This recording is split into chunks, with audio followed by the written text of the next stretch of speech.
Nilisema siwezi, ila leo naendesha biashara yangu mwenyewe.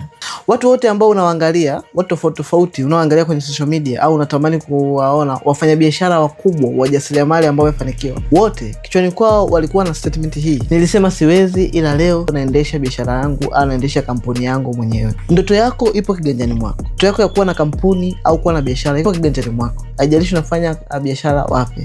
Uwezo wako wa wewe kuwa na kampuni yako na biashara yako uko mikononi mwako. Mimi nitakutolea mfano. Nilikuwa nafanya kazi kwenye law firm, I'm a lawyer. Nilikuwa nafanya kazi kwenye law firm, pia nilikuwa nafanya kazi kwenye kampuni nyingine mbili za marketing pamoja na sales manager kwenye kampuni fulani. Nilikuwa nikiangalia vitu ninavyoweza kuvirun at that moment, nikaona sasa I can run a lot of stuff. Lakini pia naona opportunity iliyoko mbele yangu, kwamba naweza nikafanya hiki kitu kwa opportunity kwa ukubwa. Lakini nikiwa naamini siwezi, nilijaribu kuacha kazi kwa mara ya kwanza, nikarudi nyumbani nikakaa, lakini sikuweza. Nikarudi kazini nikaendelea. Mpaka pale ilipotokea sasa mambo yamenikaba hapo. Nikasema sasa right now naanza kufanya vitu vyangu mwenyewe. Nilikuwa naamini siwezi, ila right now nipo kwenye platform yangu mwenyewe. Hii hapa Michael Business Hub. Iko registered Tanzania. Hakuna mtu anaweza kuitumia. Napata rights zangu zote, na sio tu rights za kusajiliwa kisheria na everything, lakini I'm making money out of this Michael Business Hub. Hii imekuwa ni brand name now.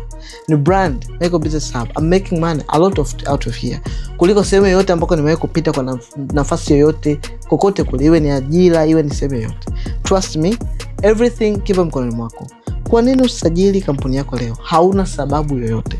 Kama ni mmoja ambao upo kwenye position kama niliyokuwa nayo yangu mimi, na unahitaji kusajili kampuni, umeamua kubadilika na kusajili kampuni kutoka kwenye hiyo level kwenda level nyingine, komenti neno usajili hapo chini, ama DM kwangu usajili, ama nipigie kwa namba inayoonekana hapa.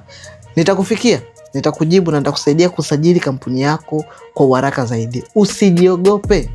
Mimi na timu yangu tumeweza kuwasaidia watu tofauti tofauti kuweza kusajili kampuni zao, kuweza kusajili biashara zao, kuweza kusajili leseni zao, kuweza kupata vibali vyao mbalimbali vya kibiashara, na kuwapa direction kwamba how to start kwenye position waliopo na kuweza kuachieve everything. So hauna haja ya kuogopa wala kuwaza. Sajili kampuni yako sasa.